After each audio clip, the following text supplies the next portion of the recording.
அனைவருக்கும் என்னுடைய நன்றி, வாழ்த்துக்கள். நிறையா படங்கள், சின்ன படங்கள்லாம் பண்ணிட்டு இருந்தாலும் இந்த படத்தை பொறுத்த வரைக்கும் ஒரு வித்தியாசமான படம். எனக்கு நான் என்னுடைய விமர்சன அனுபவத்தில் மகாராஜா படம் ஒரு சீரியஸ்னா இது அதுக்கு நேராக காமெடி. கே.எஸ். ரவிக்குமார் சார் இது வரைக்கும் பண்ணாத ஒரு கேரக்டர் பண்ணியிருக்காரு. அந்த கேரக்டரை பற்றி நான் பேசினா சஸ்பென்ஸ் அவுட் ஆயிரும். அவரை நான் முதல்ல நிவாஸ் சார் ஆஃபீஸில் அசிஸ்டன்ட் டைரக்டர் நான் பார்த்துருக்கேன். அதுக்கப்புறம் புரியாத பேர் விமர்சனம், இங்கே எத்தனை பேர் தெரியும் தெரியாது, அவர் தான் அவருக்கு முதல் படம். சௌத்ரி சார் அந்த படத்துடைய ப்ரொடியூசர்.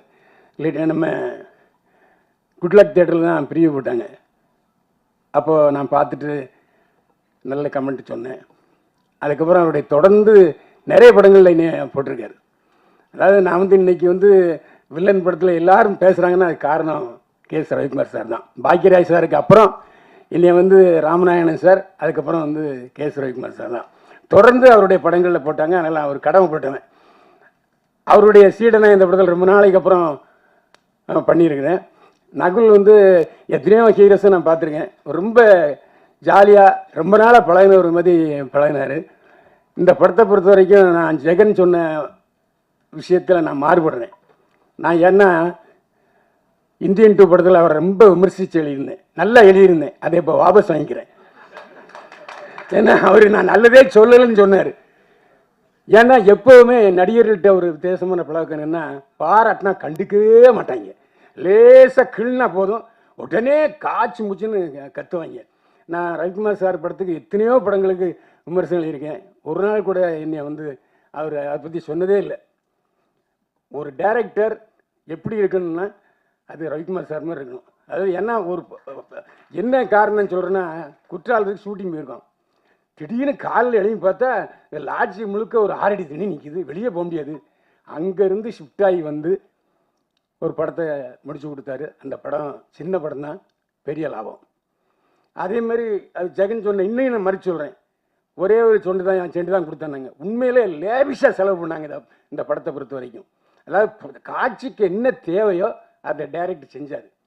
அதே மாதிரி சும்மா இவர் தான் கேரவன், எல்லாரும் கேரவன் கொடுத்தாங்க. ஏன் நானும் அருமை சகோதரர் மறைந்த சிவாஜி அவர்களும் தான் கேரவனில் இருந்தோம். அவருடைய நினைவு வெறும் ரசம் சாதம் தான் சாப்பிட்டாரு. ஒரு 10 நாள் சேர்த்து விட்டார். ஏன்னா அப்படி ஒரு அவங்க அண்ணனும் நடிகர் சந்தான பாரதி, அவருடைய தம்பி தான் ஆர் சிவாஜி. எங்கள் வீட்டு பக்கத்தில் இருந்தார் ஆரம்பத்தில், திருவான்மையூரில்.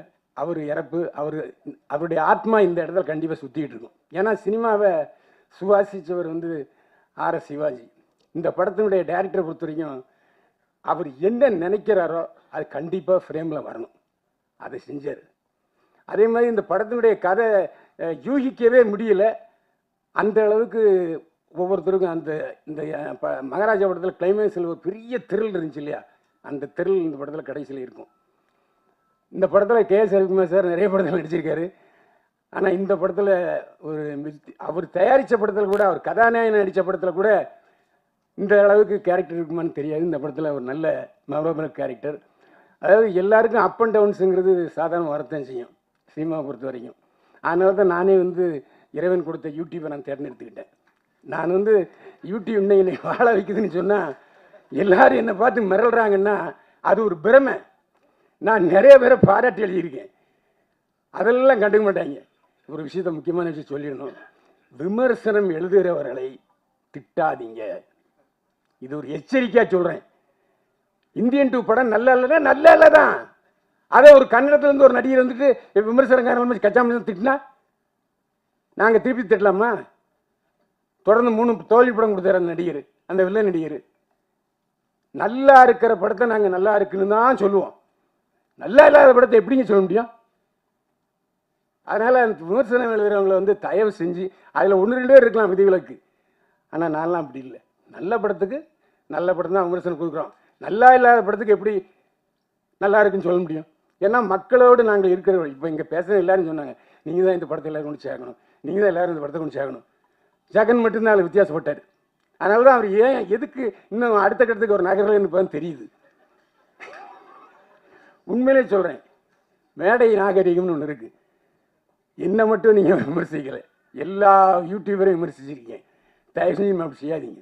ஏன்னா இன்றைக்கு டிவியை விட அதிகமாக யூடியூபர் விமர்சனம் தாங்க இப்போ சேருது. ஃபோன் வச்சுருக்கவன் எல்லாம் யூடியூபர் விமர்சனம் ஆகிட்டான். ஸோ விமர்சனம் வந்து தவிர்க்க முடியாது. ஏன்னா காசு கொடுத்து பார்க்குறான். நல்லா இருந்தால் எல்லாருக்கும் சொல்ல போகிறான், நல்லா இல்லை நல்லான்னு சொல்ல போகிறான். அதில் ஒரு 20 கலைகள் இருக்குது, நான் இல்லைன்னு சொல்லலை. எல்லா படத்தையும் கமெண்ட் செக்ஷனை ஏன் வேண்டாங்கிறீங்க? கமெண்ட் என்பது பட்டை தீட்டின வைரம் மாதிரி. உங்களுடைய நல்லா இருக்கிறத அவன் கமெண்ட்டை ஏன் நீங்கள் டெலிட் பண்ணி சொல்கிறீங்க ஜெகன்? அது சரியில்லை. ஏன்னா அப்போ தான் நம்ம யாருன்னு தெரியும், நாம் என்ன பேசியிருக்கோங்கிறத அவன் கமெண்ட்டில் சொல்லுவான். நான் சில சொல்லுவாங்க சார் கமெண்ட் எடுத்துலான்ட்டு. வேண்டவே வேண்டாம், கமெண்ட் வைங்க. அதுதான் நம்ம அடுத்த கட்டத்துக்கு கொண்டு போவோம் அப்படின்னு நான் சொல்லுவேன். அதேமாதிரி இந்த கண்டிப்பாக இந்த படம் வந்து வெற்றி பெறும். ஏன்னா தயாரிப்பாளர் டட்டை வந்து மலேசியாக்காரரு, நிறைய பேர் வெளிநாட்டுக்காரங்க இங்கே வந்து படம் தயாரிக்கிறாங்க. ஆனால் பல தயாரிப்பாளர்களுக்கு நல்ல இயக்குனர் கிடைக்காம போயிட்டாங்க. ஆனால் அருமை சகோதரர் தயாரிப்பாளர் டட்டோவுக்கு ஒரு நல்ல இயக்குனர் கிடச்சிருக்காரு. ஒரு வித்தியாசமான சிந்தனையோடு இந்த படத்தை கொண்டு வர்றாரு. நீண்ட நாளாக எடுத்துகிட்டு இருக்காரு. ஆனால் எடுக்கிறது சின்சியராக எடுத்தார். அதில் எந்த சந்தேகமே இல்லை. வாசுகோடகாமா பெரிய கண்டுபிடிப்பாளர். நிச்சயமாக இந்த தலைப்புக்கு ஏற்ற மாதிரி படமும் வெற்றியடைய என்னுடைய வாழ்த்துக்களை தெரிவிக்கிறேன். அது மட்டும் இல்லை, நகுல் மீண்டும் ஒரு ரவுண்டு வரணும்னு வாழ்த்து தெரிவிக்கிறேன். நன்றி, வணக்கம்.